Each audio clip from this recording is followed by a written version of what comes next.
Where are you watching us from? Write in the comments. I trusted her. I worked hard, provided for her, never questioned her until late at night. Until one night she came home. The excuses didn't add up. Her smile didn't seem the same. So I did what any man would do. I found out the truth myself. And what did I find out? Listen to the end and find out. Life was predictable, just the way I liked it. My days followed a strict rhythm. Morning coffee, a 7 a.m. workout, a crisp suit, then straight into the corporate battlefield. Meetings, reports, negotiations. I thrived in structure. I had worked hard to build a life of control, where every detail had its place. My wife, Emily, was the opposite. She floated through life, led by impulse and feeling. Where I saw order, she saw confinement. She was calm, level-headed in difficult moments, but there was always a restless hunger beneath the surface, a thirst for something more. When we met, that energy had drawn me in. She was a wild contrast to my discipline, the spark that kept my structured world from feeling lifeless. But over the years, something shifted. She began to fidget in the space we had built together. Restless nights, long sighs at the dinner table, a look in her eyes that I couldn't quite decipher. I assumed it was temporary, some passing dissatisfaction that would settle in time. Then one evening, she dropped the news. She wanted to go back to college, a second degree, something about unfulfilled dreams, about finding herself again. I supported her, of course. What kind of husband wouldn't? I told her it was a great idea, even though deep down, I thought it was just another one of her whims. A brief escape from the routine she resented. She'd get bored. She always did. At first, nothing changed. She took evening classes, did her coursework, and carried on like usual. But soon, something else began to take shape. There was a new energy in her, a quiet excitement. She spent more time at the university, stayed out later. She talked about her classes, her professors. One name kept coming up more than the others, Daniel Carter. I barely noticed it at first, just a name in passing, some lecturer she admired, someone who made the material come alive for her. But gradually, the mentions became more frequent. Professor Carter thought this, Professor Carter said that. She seemed fascinated by him, like a student eager to impress her mentor. I told myself it was nothing, just admiration, a little academic enthusiasm. She had always been passionate about new ideas, always eager to connect with people who inspired her. It was probably harmless, but something in her had changed. She was smiling more, different private smiles, as if enjoying a secret I wasn't part of. Her phone was always close. Her responses to my questions became vague. Still, I ignored it. I had work, responsibilities, things that actually mattered. I had no time for paranoia.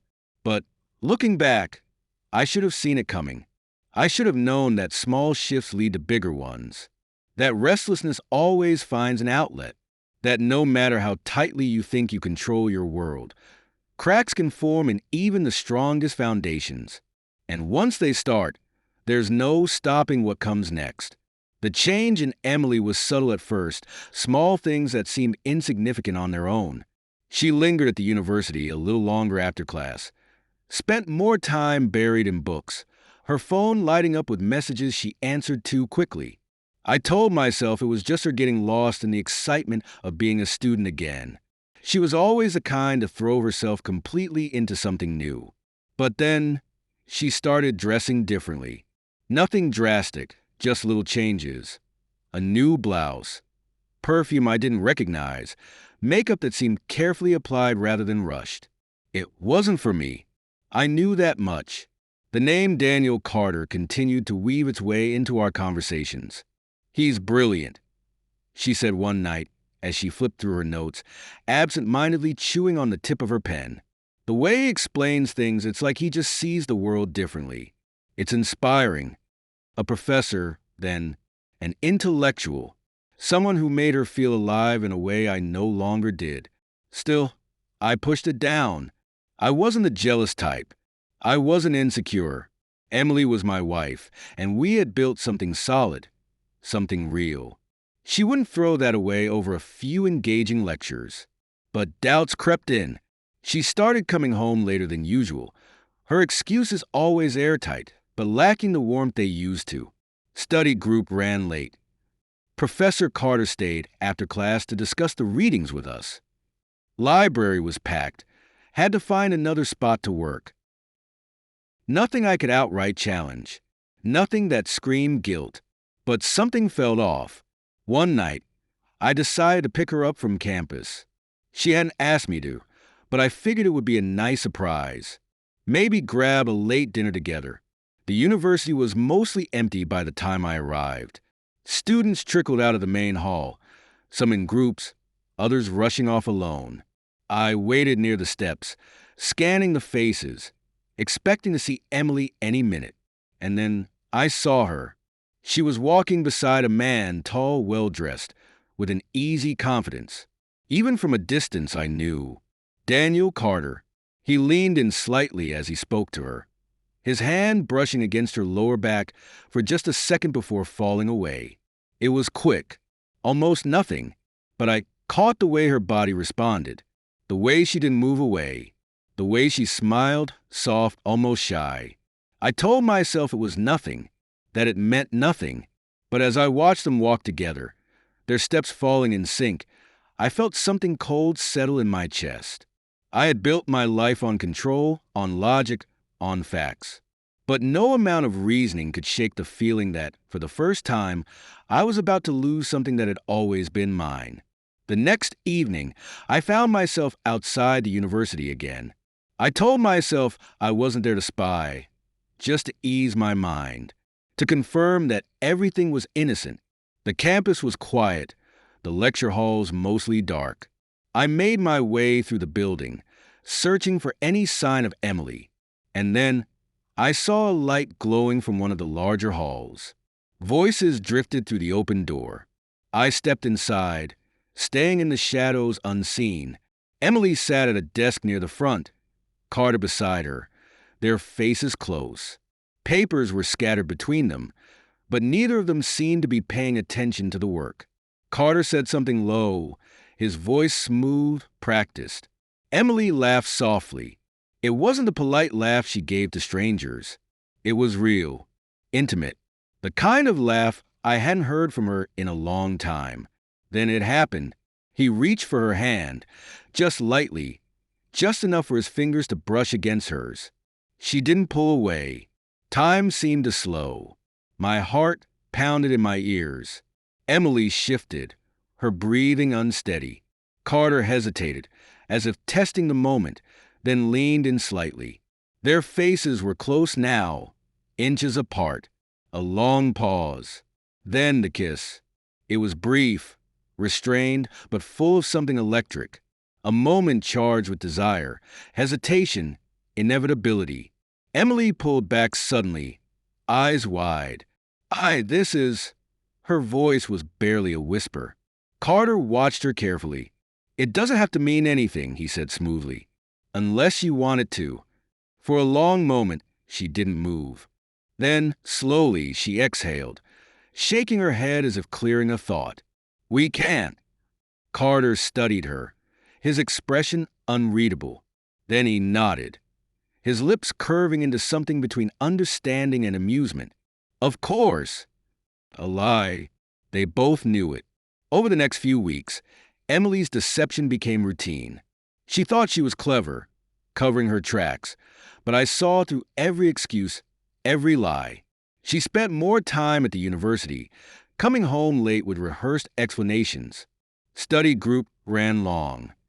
Professor Carter is pushing us hard this semester. We stayed after class to go over some advanced material. Each excuse sounded reasonable, but the signs of her double life were impossible to ignore. She was dressing differently, more carefully put together, choosing outfits that flattered her figure. Her perfume changed. She started taking extra care with her makeup, her hair. Her phone became a secret she guarded. It was always face down, Notifications silenced. When I entered the room, she'd subtly tilt the screen away. One night, I tested her. She had left her phone on the table while stepping into the shower. The screen lit up. A message from DC. I picked it up. Locked, of course. But I didn't need to see the contents to know exactly who it was. She was his now. The affair escalated quickly. She thought she was being discreet, but I noticed the patterns. She wasn't just attending lectures anymore. She was staying behind. Office hours turned into private meetings. Study sessions turned into something more. I drove to the university one evening, staying out of sight. I waited near the parking lot. Hours passed. The campus emptied. Then, finally, I saw her. She stepped out of the building, her hair slightly tousled, her blouse not as perfectly buttoned as it had been earlier. She moved carefully, as if trying not to seem rushed. Then Carter followed. He walked a few steps behind her, hands in his pockets, eyes scanning the lot. They didn't leave together, but they didn't have to. The way they separated so deliberately was proof enough. They were trying too hard to look innocent. I clenched the steering wheel so tightly my knuckles turned white. This wasn't just an infatuation. This was an affair. But Emily wasn't the only one being watched. Dean Olivia Thompson had noticed the same things I had. Whispers had started circulating on campus. Students talking in hushed voices, stolen glances when Emily walked by. The dean wasn't a fool. She had seen affairs like this before. A professor getting too close to a student. The stolen moments. The sudden change in behavior. She was paying attention. She thought she could manage a double life. Play the devoted wife at home while sneaking around with Carter at the university. But deception is like a house of cards. One wrong move, one gust of wind, and the entire thing collapses. And that moment was coming faster than she realized. One evening, as she got ready for another study session, I noticed something unusual. A small, expensive-looking pen on the nightstand beside her purse. It wasn't hers. I picked it up, turning it over in my fingers. There was an engraving on the side. D.C. Carter. A gift? A careless mistake? I put it back exactly as I found it. If she noticed it was out of place later, she didn't say anything.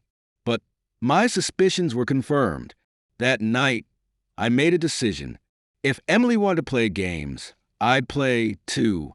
I called a private investigator the next morning. Someone discreet. Someone who had handled these situations before. I gave him everything. Emily's schedule, Carter's class times, the night she claimed to be at the library. I need pictures, I said. Something undeniable. He assured me he'd get what I needed. Now, all I had to do was wait. Meanwhile, Dean Thompson was closing in. She had been watching Carter carefully. She had seen the way he lingered near Emily, how they always seemed to find reasons to be alone together. She had heard the whispers. Students had noticed Emily visiting Carter's office more often than necessary. Some had even seen them leaving the building late at night. The dean wasn't ready to act yet. Not without undeniable proof.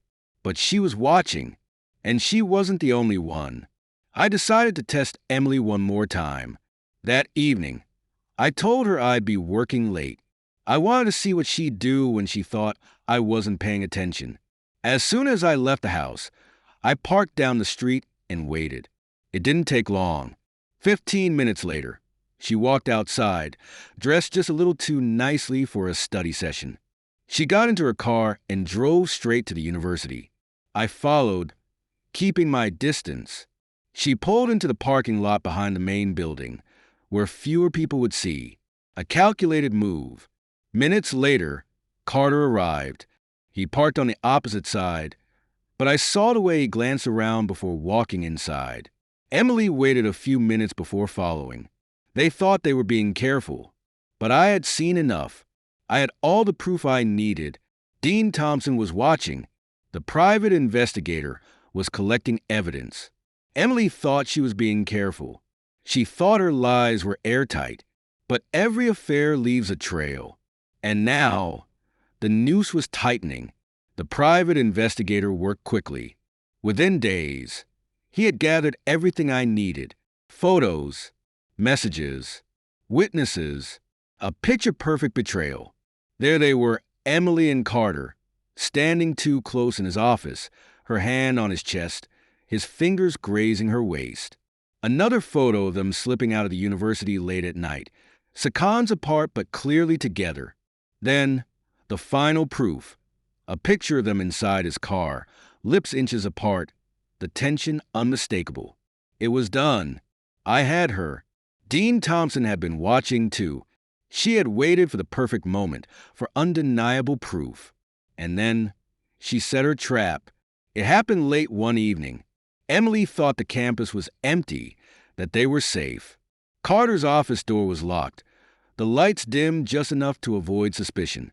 But Dean Thompson was waiting. She timed it perfectly. Just as Emily and Carter were deep in conversation, too close, too intimate, she stepped inside. The moment was frozen in time. Emily gasped, stepping back, guilt flashing across her face. Carter's expression hardened instantly, switching to damage control. Dean Thompson said nothing at first, just stared, let the weight of the situation sink in. Then, finally, she spoke. "My office. Now." The meeting was short and brutal. Dean Thompson laid out the consequences with chilling clarity. Carter was given two options: resign quietly or face public disgrace. Termination, a scandal, the possibility of never working in academia again. He didn't even hesitate. Self-preservation always wins. He agreed to resign. No fight, no argument. Emily sat in stunned silence, realizing too late that this wasn't just a game anymore. Meanwhile, I had my own plans. I wasn't going to wait for Emily to confess. I was going to force her to face the truth. I gathered the evidence, the photos, the messages, the undeniable proof, and prepared for the moment I would confront her. Emily had no idea what was coming. She walked through the front door that evening like nothing had changed, like she hadn't spent the night in another man's office, making whispered promises and stolen touches. I sat at the dining table, waiting.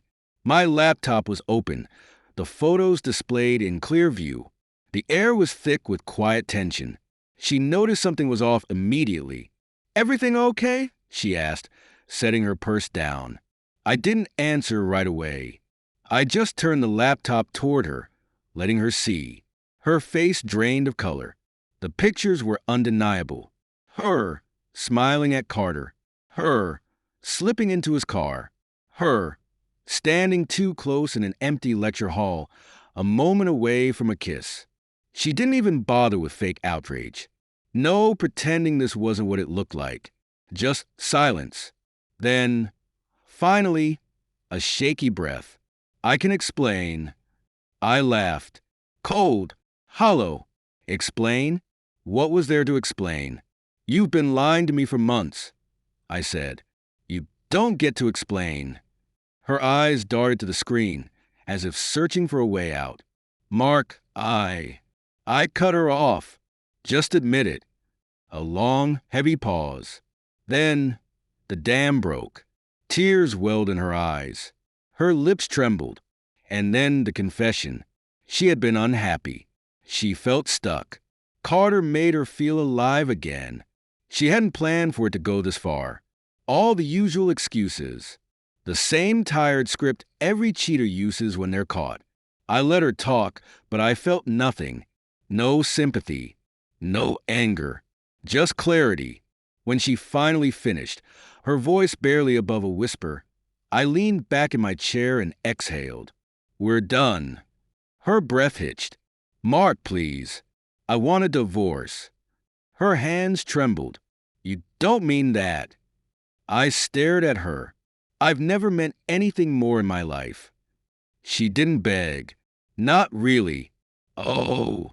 She tried to talk me out of it. She swore she would fix things. She promised it was a mistake, that she would do anything to make it right. But there was nothing left to fix. She had made her choice, and I had made mine. Next day, She turned to Carter for support, but Carter was already gone. Dean Thompson had given him an ultimatum, and he had taken the easy way out. He resigned immediately, no fight, no goodbye. Emily called him. He didn't answer. She sent messages. He didn't respond. He had used her, and now that she was nothing but a liability, he was done. She was alone. No husband, no lover, no way back. The divorce process began. She pleaded. She cried. She tried to convince me to reconsider. But I was done listening to lies. I wasn't going to let her manipulate me into staying. Some betrayals are unforgivable. And this was one of them. Emily lost everything. Once Carter was gone, reality hit her hard. The fantasy had crumbled. There was no grand love story, no exciting new beginning, just the wreckage of her own choices. She tried to reach out to me, to Carter, even to old friends. But no one wanted to hear it. People don't respect a woman who destroys her own home for a man who throws her away the second things get difficult. She still had to show her face on campus for a while, finishing up loose ends, but she wasn't the same. The whispers followed her through the halls.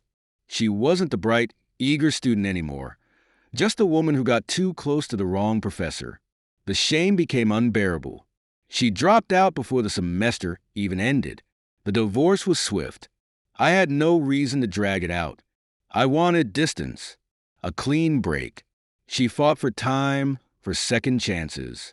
I didn't give them. She wanted adventure. She could have it, without me. And me? I had clarity. I had spent so much time living under the illusion that my life was stable, controlled. But the truth was, Emily had never been satisfied with stability. She had always been chasing something, some new thrill, some escape from the ordinary. One night, long after the dust had settled, I found myself near the university again. I parked across the street, just watching.